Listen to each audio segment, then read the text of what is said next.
एक समय की बात है। भगवान बुद्ध एक शहर में प्रवचन दे रहे थे। उन्होंने प्रवचन के बाद आखिर में कहा, जागो, समय हाथ से निकला जा रहा है। इस तरह उस दिन की प्रवचन सभा समाप्त हो गई। सभा के बाद तथागत ने अपने शिष्य आनंद से कहा, थोड़ी दूर घूम कर आते हैं। आनंद भगवान बुद्ध के साथ चल दिए। अभी वे विहार के मुख्य द्वार तक ही पहुंचे थे, लेकिन वहीं पर रुक गए। प्रवचन सुनने आए लोग बाहर निकल रहे थे, इसलिए भीड़ का माहौल था। वे दोनों भीड़ कम होने का इंतजार करने लगे। इसी बीच उस भीड़ से निकलकर एक स्त्री भगवान बुद्ध के नजदीक आई और उसने हाथ जोड़कर कहा, तथागत, मैं नर्तकी हूं। आज नगर के श्रेष्ठी के घर मेरे नृत्य का कार्यक्रम पहले से तय था, लेकिन मैं उसके बारे में भूल चुकी थी।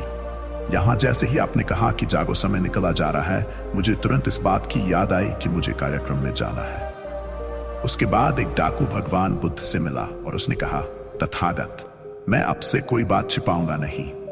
मैं भूल गया था कि आज मुझे एक जगह डाका डालने जाना था, पर आज उपदेश सुनते ही मुझे अपनी योजना याद आ गई। इस तरह एक बुरा व्यक्ति भगवान बुद्ध के पास आया और उसने कहा, तथागत, जिंदगी भर दुनिया भर की चीजों के पीछे भागता रहा। अब मौत का सामना करने का दिन नजदीक आता जा रहा है। अब मुझे लगता है कि सारी जिंदगी यूं ही बेकार हो गई। आपकी बातों से आज मेरी आंखें खुल गई। आज से मैं अपने सारे मोह छोड़कर निर्वाण के लिए कोशिश करूंगा। जब सब लोग चले गए तब भगवान बुद्ध ने कहा, आनंद, ध्यान दो। प्रवचन मैंने एक ही दिया, लेकिन उसका हर किसी ने अलग अलग मतलब निकाला। तब अरब भूमि तमाम तरह की बुराइयों से घिरी थी। ऐसी बुराइयां जो घरों को तबाह कर रही थी। लड़कियों को जमीन में जिंदा गाड़ देने का चलन था। लोग एक दूसरे से ऊंचा दिखने को बेताब रहते थे। अपने से अलग किसी दूसरे विचार को नष्ट करने के लिए हत्याएं आम थी। तब उस धरती पर हजरत मोहम्मद का जन्म हुआ, जिन्होंने इन सारी बुराइयों से पार दुनिया को एक नई रोशनी दिखाई। हजरत साहब ने सत्ता का ऐसा समाजवादी मार्ग बनाया जो पहले वहां संभव नहीं था। एक रोज उनके तमाम अहम साथियों में से एक मुआज को उन्होंने यमन का सूबेदार बनाकर भेजा। ये एक बड़ी जिम्मेदारी थी, तो उन्होंने मुआज से जानना चाहा कि जब तुम यमन जाओगे, तुम्हारा काम करने का तरीका क्या होगा। वह कौन सी बात होगी जिसकी रोशनी में तुम वहां के लोगों के साथ इंसाफ कर सकोगे। हजरत मोहम्मद जानना चाहते थे कि मुआज जब यमन में दाखिल होंगे तो वह वहां की समस्याओं से कैसे निपटेंगे। मुआज ने हजरत साहब को बताया कि वह लोगों की समस्याओं का समाधान कुरान की शिक्षाओं के आधार पर करेंगे।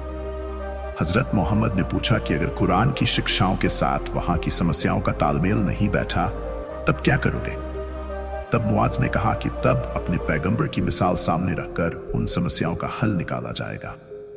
हजरत मोहम्मद फिर पूछा कि अगर वह भी उनके साथ ठीक नहीं बैठी, तब क्या करोगे।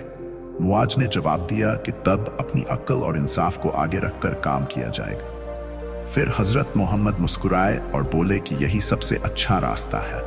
अपनी अक्ल का इस्तेमाल हर रास्ते से बेहतर है। हर बात दूसरे के कहने की बेहतर नहीं मान लेनी चाहिए। अपनी अक्ल का इस्तेमाल करके बड़े काम अंजाम दिए जा सकते हैं। दोस्तों, उम्मीद है कि आपको ये प्रेरणादायक कहानी पसंद आई होगी। यदि हाँ, तो हमारे चैनल बी पॉजिटिव को सब्सक्राइब करें, वीडियो को लाइक करें और कमेंट सेक्शन में अपनी राय जरूर दें। धन्यवाद।